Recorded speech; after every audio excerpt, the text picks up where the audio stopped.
Isang malamig at tahimik na madaling araw ng Sabado, bumiyahe ang isang bus patungong Ilocos. Mga 3:00 ng umaga. Sa loob ng bus, kaunti lamang ang mga pasahero. Karamihan sa kanila ay nag-uumbisang umidlip habang umuusad ang bus sa madilim na kalsada.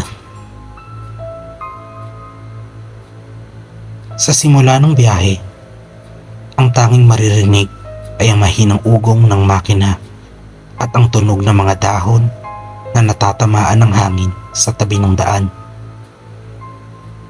Pero habang papalapit sila sa isang masukal na bahagi ng daan, ang liwanag mula sa buwan ay nagbigay daan sa mga kakaibang anino na nagsimulang magpakita sa magkabilang gilid ng daan. Biglang nagising ang isang matandang babae sa bus at nagkatinginan sila ng konduktor. "Napansin mo rin ba ang mga yun?" tanong ng matanda. Mabilis na napansin ng ibang pasahero ang mga anino at tila nakaramdam sila ng kakaiba. Mukhang tao ang mga anino pero wala silang malinaw na anyo.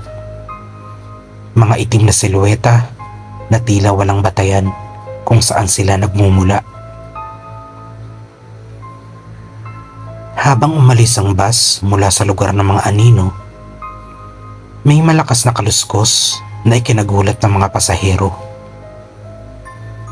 Nag-usap-usap ang ilan sa kanila.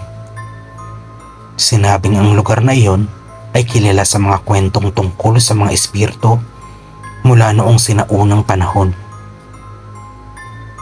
Sinasabing dating libingan ang lugar ng isang komunidad na hindi na matukoy sa kasaysayan.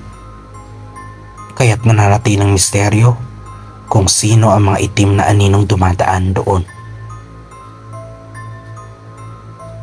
Ilang pasahero ang naging reliyoso at nagdasal at nagbulong ng taimtim na mga panalangin habang nagpapatuloy ang kanilang biyahe. Di nagtagal, muling nagliwanag ang paligid at unti-unting nawala ang mga anino kasabay ng pag-usad ng bus patungong Ilocos. Sa kanilang pagdating, isa-isa silang nagkwento tungkol sa kanilang karanasan.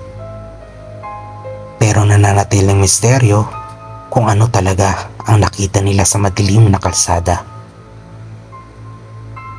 Sa kabila ng lahat, ligtas silang nakarating sa kanilang destinasyon.